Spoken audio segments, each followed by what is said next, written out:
Hello, this is Rusty Lowe, and I'm coming to you from Hoover, Alabama. I'm so sorry I can't make it to the convention this year and hope everyone's having a good time. However, for a little bit, I would like to speak to you about the new EMSA pamphlet that we've developed to help you better understand how to provide medical coverage for your equestrian venues. It's called Basic Guidelines for Medical Coverage at Equestrian Events. I hope everyone has a copy or will get a copy. First of all, some people wonder, well, how do I get started? Well, of course, you've decided you're going to have a venue, whether it's a schooling show, whether it's an event, or whatever you've decided to do. If you do need medical coverage, you need to start with your local EMS authority. These people are the professionals, and they work events in their communities. More than likely, they may not have worked an equestrian event, so you may have to meet with them and explain what's going on and what you might need. Of course, then you want to develop an EMS plan with their assistance. Once you've developed your plan, it's very important that you share it with everyone involved and make sure everyone knows their duties and as far as when and how and why they have to do what they're supposed to do according to the plan. You also want to review this plan on a regular basis and make sure from time to time that people do remember the plan and that they know what to do. Always make your plan event or venue specific. Every venue is different and requires different types of coverage, different people at different times. And so don't just take someone's plan and delete their name and put yours in it, or white it out and put yours in it. Come up with your own plan, take some time doing it, and make sure that it's an effective plan. Your local EMS authority, again, will help you review it. We can also, through the EMSA, help you do that as well. As far as communications, of course, communications are the cornerstone of the whole event or the venue, but also they are the backbone of the EMS plan. You need to have a person in charge that is considered the communicator. And this person is usually the safety coordinator or can be whoever you designate to be in charge of communications and disseminate information out to someone. Of course, you have to have on-site communications between everyone on site. If there's an emergency, whoever needs the assistance can call for it. The safety coordinator or person that's in charge can receive the request and immediately dispatch the appropriate help. When you're developing your communication plans, you want to check and reevaluate all your on-site communications and make sure it works. There may be areas where your cell phone doesn't work, or there may be areas where, let's say, your walkie-talkies don't work. So always have a secondary means of communications, and if plan A doesn't work, you can move to plan B. You don't ever want to be caught in a situation where you can't call for help. Efficient communications, of course, prevents confusion, and when you're dealing like on cross-country day with an event, your cross-country controller is a big part of that event and helps hold the plan together and get people to the right place at the right time. You also want to have effective communications on site, off-site.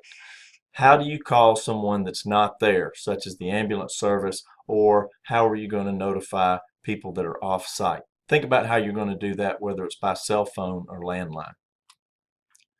Always have a site plan. Of course, we know that most of our venues are large and spread out, so a good map and a plan as far as how you're going to access everywhere on site is very important.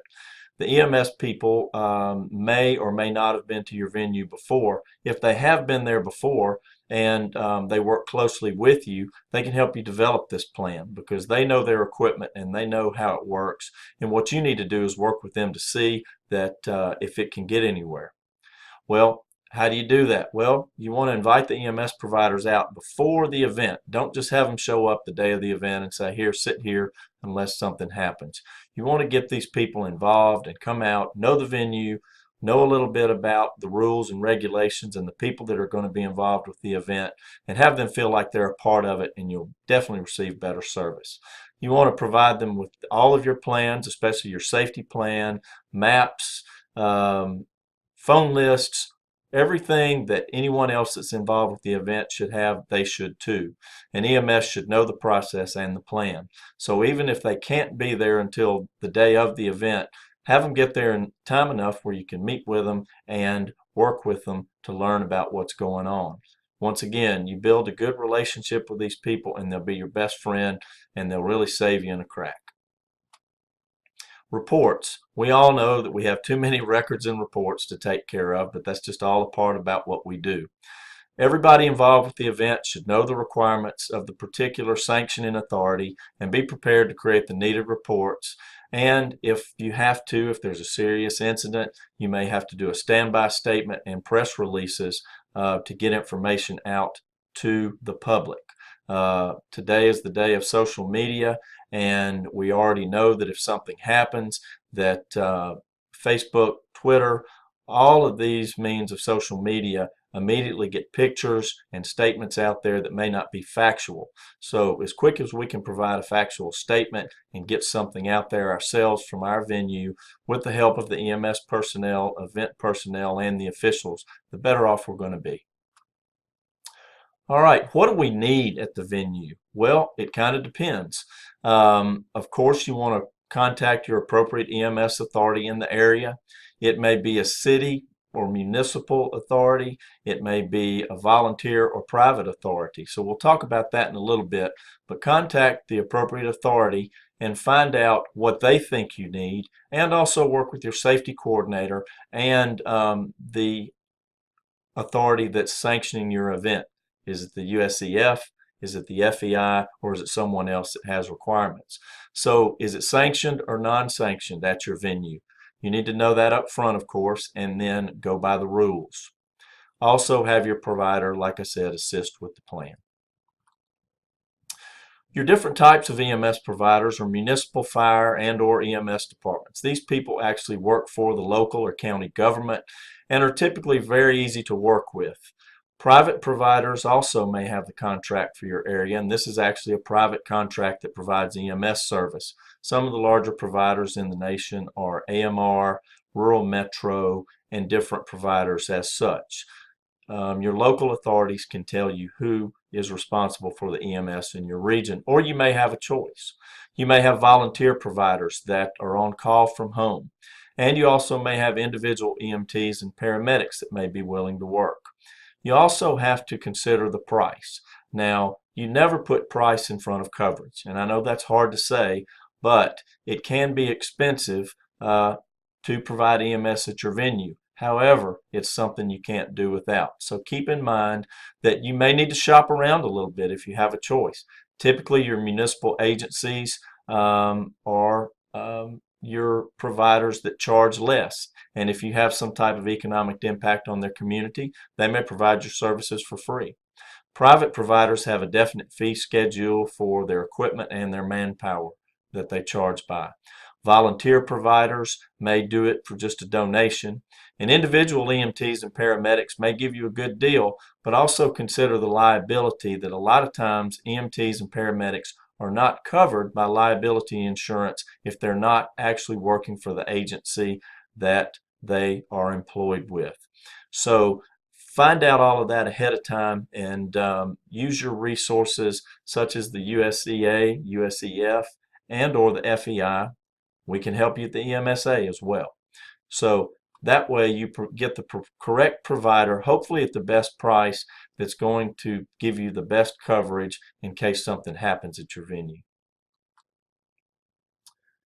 EMS personnel. There are different levels of licensure within the EMS communities around the world. And in the United States, it varies from state to state and sometimes from region or county to region-specific requirements. So typically in the United States, you may see the paramedic, which is the highest level of EMS personnel. They can provide advanced life support. The advanced EMT.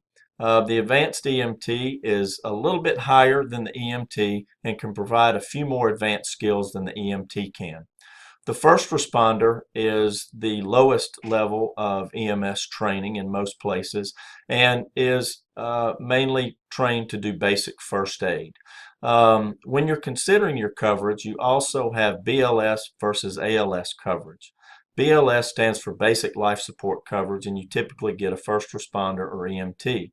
With your ALS coverage, you get the advanced EMT and paramedic coverage. So keep that in mind. Nurses and physicians may be a resource for you. However, remember that sometimes their liability insurance may not cover if they are trying to treat someone or perform any services outside of the hospital or the office where they're employed.